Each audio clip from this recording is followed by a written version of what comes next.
라디오 정보센터 뉴스였습니다.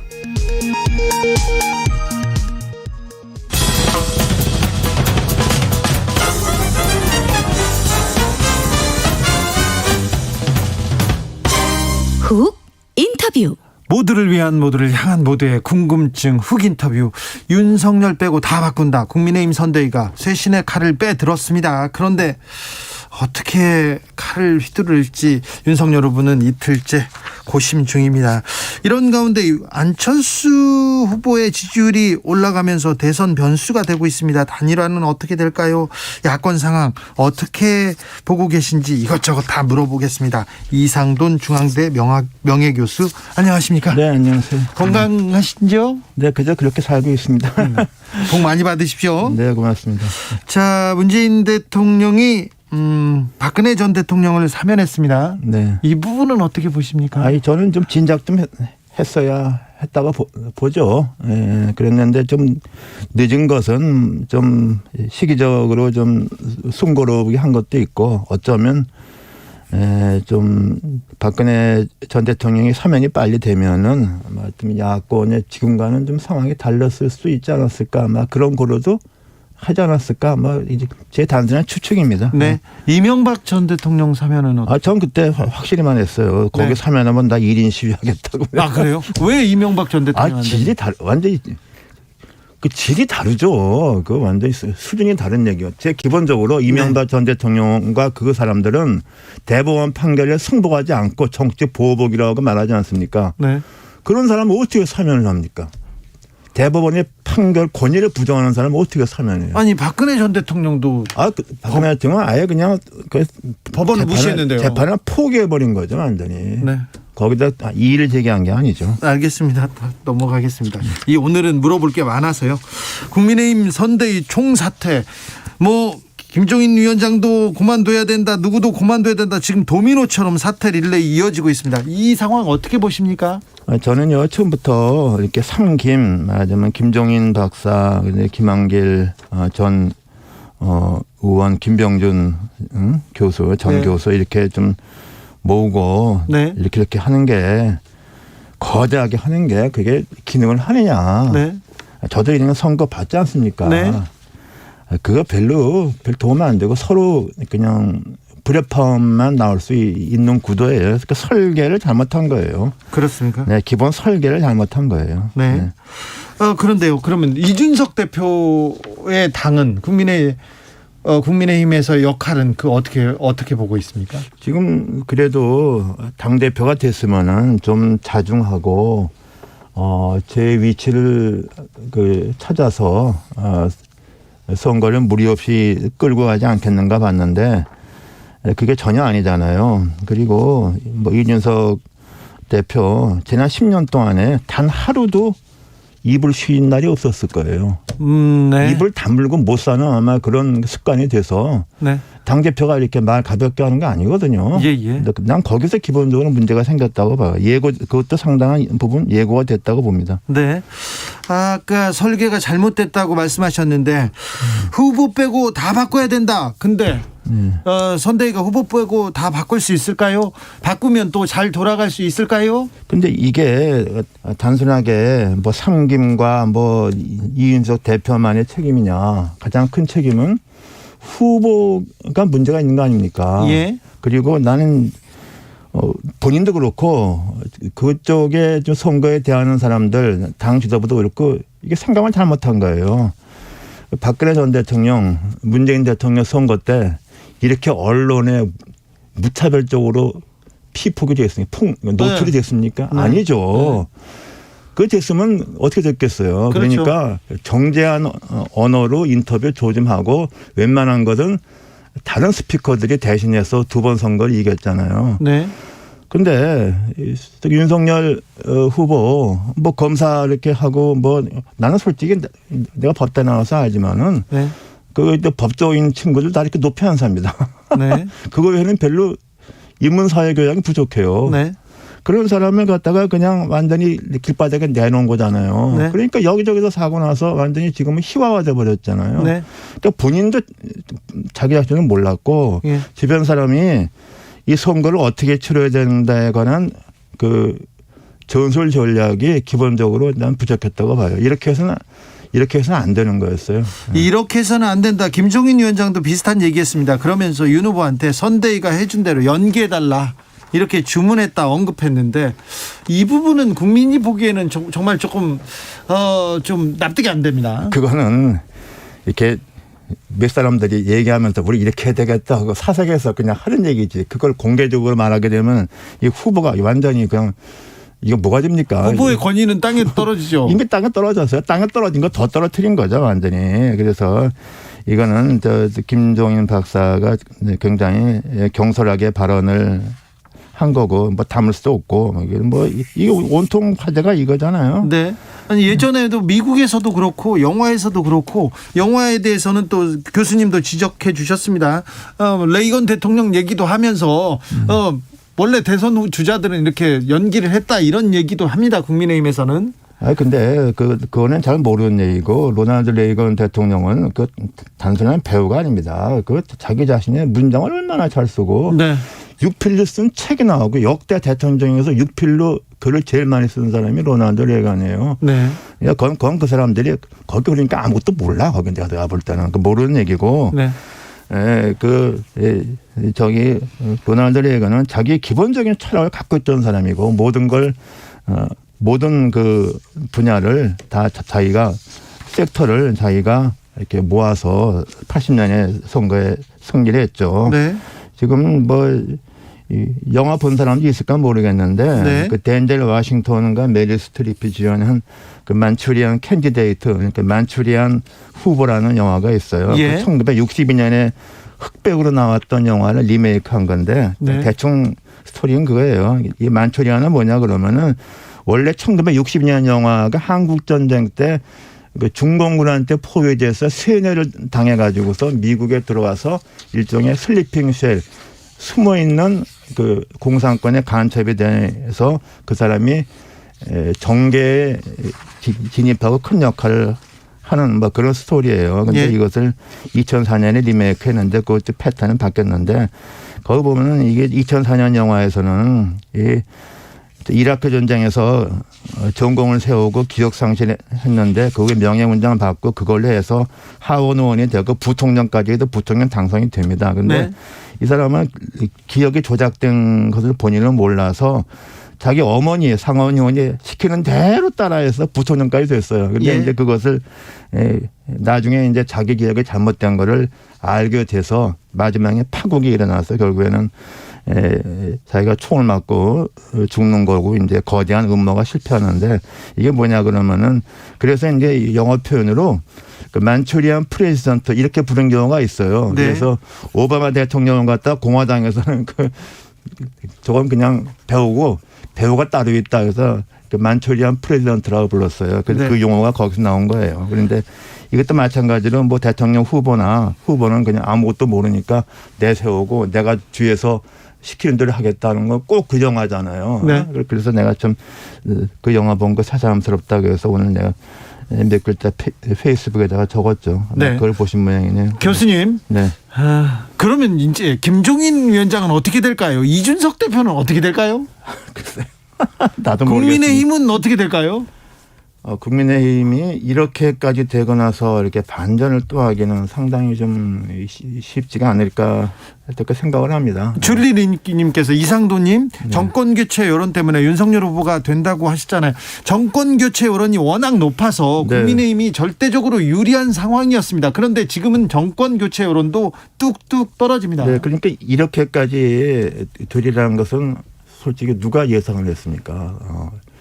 이렇게까지 그냥 전 그래서 이게 처음엔 그렇지만은 선거 임박하게 되면은 좀 줄죠. 네. 줄어서 가는데 이런 반전이 생기려는 것은 누구든 예상 못했잖아요. 윤석열의 지지율이 떨어진 가장 결정적인 이유는 뭐라고 보시는지요? 그 당에서 분란 생겨서 그렇다면 전 뽑고 싶어요. 후보, 김종인 박사, 그다음에 다른 사람들. 네. 아니 그 사람들 무슨 언론에 나와서 하는 게 전부 저희들끼리 싸우는 얘기를 했잖아요. 그렇죠. 한 달 동안. 네. 나는 그게 제일 크다고 봐요. 두 번째는 이제 후보 자체의 한계죠.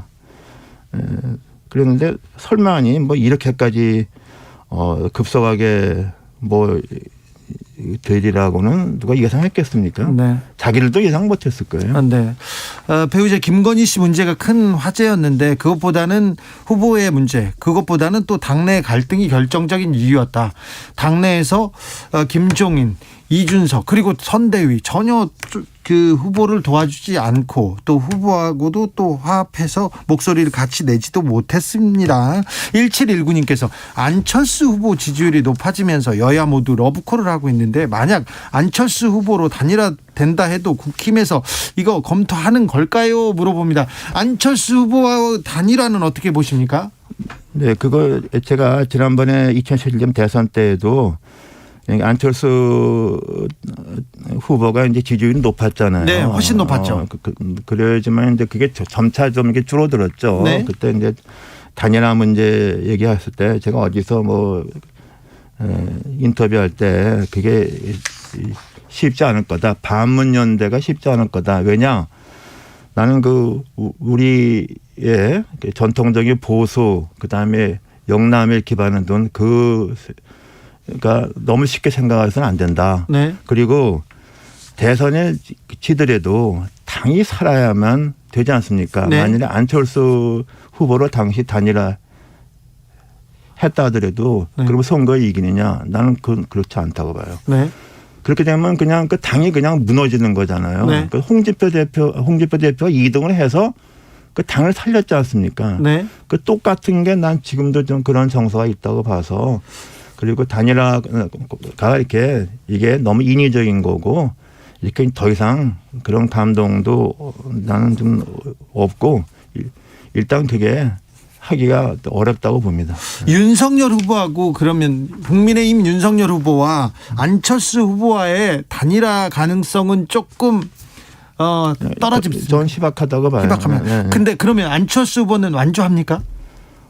지금 이제 무엇 봐도 지지율이 15%가 되느냐 안 되느냐 그걸 보겠죠. 왜? 네. 15% 되면은 비용을 회수할 수 있고 예. 10% 미만이면 이게 안 되는 거죠. 네. 근데 이제 지금 이제 그걸 보고 있다고 생각해요. 예. 그러니까 15%가 조금 나오면은 그 단독으로 밀고 나갈 수가 있죠. 예. 그러면 윤석열 후보도 나오고 안철수 후보도 같이 레이스를 펼치는 그런 모습이 될 가능성이 그런 높습니까? 모습이 되면 뭐 선거는 뭐 2017년 대선 비슷한 거죠. 예. 그럴 가능성이 높습니까? 글쎄 그걸 지금 단언하는 게 어려울 것 같아요. 지지율 추이를 좀 봐야 될 것 같아요. 안철수 후보가 국민의힘 윤석열 후보를 밀어줄 가능성도 있습니까? 저는 그럴 가능성은 거의 없다고 봅니다. 네. 안철수 후보는 그럴 사람이 아닙니까? 그런 생각을 할 사람이 아니기 때문에 네. 뭐든 그 있잖아요. 우주가 자기 중심 돌아간다고 생각하는 사람 아닙니까? 절대로 그런 생각 안 해요. 아, 네. 후보 교체론이 좀 나오기도 하는데요. 이거는 그냥 설로만 나옵니까? 진짜 현실적으로도 가능한 얘기입니까? 후보 교체가 될 것 되려면은 네. 그 지지율에서 이제 두 자리 숫자를 벌어져야 되고. 네. 그다음에 그거를 리드할 수 있는 여론이 있어야 돼요. 그 여론이 뭐냐? 제일 중요한 게 현역 의원들이죠, 아무래도. 네. 그리고 당의 원로급일 사람들이 있는데 이제 문제가 좀 박관영 전 회장님은 건강이 안 좋으시다 그러고 네. 그런 원로 계층이 좀 저희가 좀 취약해요. 그리고 또 하나는 언론이죠. 네. 쉽게 얘기해서 조중동이 네. 이제는 안 되겠다 그러고 바꿔야 된다고 같이 밀고 나오면은 네. 윤석열이 어떻게 당합니까? 뭐 저는 그런 가능성은 있죠. 근데 이제 그것이 모아지느냐? 현역 의원, 당의 이제 중진, 과거의 원로, 언론 네. 그 세 가지가 의견 일치를 보면은 난 가능하다고 봐요. 아, 그래요. 네. 언론이 움직이면 그게 중요하죠. 네. 보수 언론이 움직이면 윤석열 그 언론이 네. 이른바 보수 언론이 대한민국은 못 움직이지만은 네. 그쪽은 움직일 수 있어요. 지금까지 그래왔잖아요. 네. 그렇죠. 네. 자, 한 발짝 이렇게 떨어져서 보면 잘 보이시죠? 국민의힘 보수 이상돈 교수가 보기에 국민의힘 선대위 내분 어떻게 풀면 될지 조언 한마디 해 주십시오. 이게 조금 늦은 감이 있는데 네. 그렇게 온갖 사람들 뭐 위원회가 사람 그렇게 하는 게 아니에요. 네. 아니 대선 때는 다 모이잖아요. 그건 다 그냥 있는 거고 진짜로 하는 사람들은 이렇게 네, 가볍게 움직이는 거죠. 네. 그래서 이제 제가 치렀던 2017년 대선도 복귀해 보면은 사실은 그렇게 소수 사람이 한 거예요. 네. 김무성 총괄본부장, 네. 권영세 상황실장이 컨트롤 타워하고 그다음에 이제 각 분야에서 공약은 김종인 박사하고 저 대구시장은 권영진 뭐 이렇게 몇 사람, 네. 그다음에 정치쇄신위원회에서는 안대희 전 대법관하고 저하고 뭐 몇 사람 뭐 그렇게 해서 여론 그 대응하고 선거를 치렀죠. 그렇게 한 거예요. 네. 근데 여기서 그리고 여기서 볼 때 한다 보면은 전부 저희끼리 싸워. 네. 그러니 민주당이 볼 때 얼마나 흐뭇하겠어요. 네. 그러면 자중질환 이렇게 된 거예요. 그러면 윤핵관 어차피 핵심 관계자들이 선거를 치르니까 윤석열은 윤핵관 중심으로 이 선거를 끌고 가야 됩니까? 글쎄요, 난 윤핵관이 어느 정도 레벨 사람인지는 모르겠는데. 네, 그 부분에 대한 그 지적도. 사람들이 네. 그 박근혜 대통령이 자간의 당선 후는 난 모르겠어요. 그러나 그 전까지는 예. 이게 나중에 문제되는 사람들 이렇게 몇몇 있지 않습니까? 네. 10명대 그런 사람들이 대통령 당선까지는 다 숨을 죽이고 예. 이렇게 바깥에 보이는 사람들이 여론 전쟁을 하고 공중전을 하고 네. 또 후보는 또 뭐 그 잘못한 것도 많았잖아요. 네. 하지만 그거 이제 데미지 컨트롤 그때 하고 예. 그렇게 간 거죠. 근데 뭐 지금 제가 바뀌어서 지금 제가 좀 보기에는 네.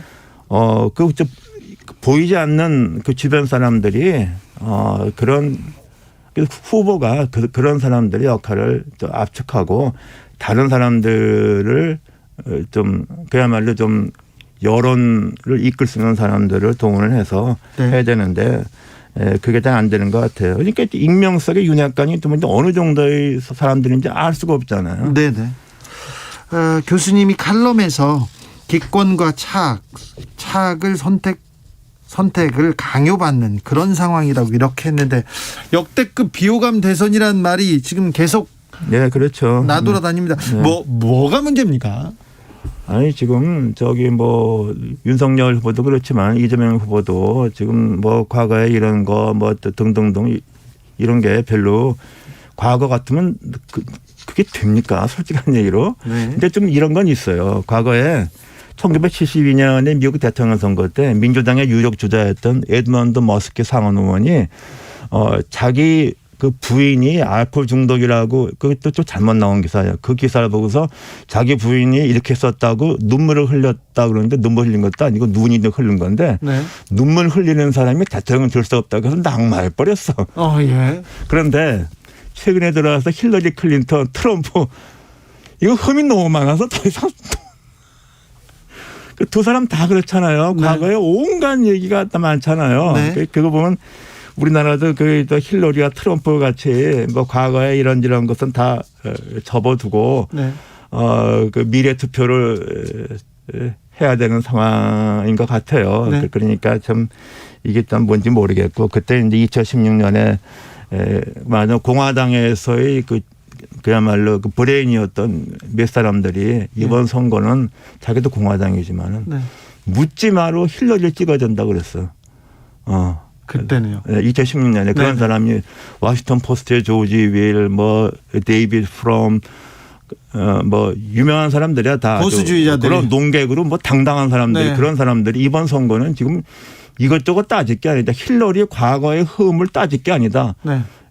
그런데 불구하고 졌잖아요. 트럼프한테. 네. 근데 제가 이야기하는 건 뭐냐면 이게 과거처럼 대통령 후보한테 그런 엄격한 잣대를 드러내기가 이게 좀 어려워지는 세상이 아닌가 싶고, 근데 그것은 어떻게 보면 사회 전반이 갖고 있는 어떤 기준의 하향화가 된 건가 아닌가 하는 좀 그런 생각이 들어요. 그러니까 누굴 좋아서가 아니라 차악이잖아요. 오죽하면 공화당의 브레인들이 이번에 묻지 말로 힐러리를 찍어라 그랬겠어요. 좋아서 한 겁니까? 아니잖아요. 그런데 그런 비슷한 생각이 듭니다. 네. 알겠습니다. 무슨 얘기인지는 제가 잘 알아들었습니다. 지금까지 이상돈 중앙대 명예교수였습니다. 감사합니다. 네. 정치 피로, 사건 사고로 인한 피로, 고달픈 일상에서 오는 피로.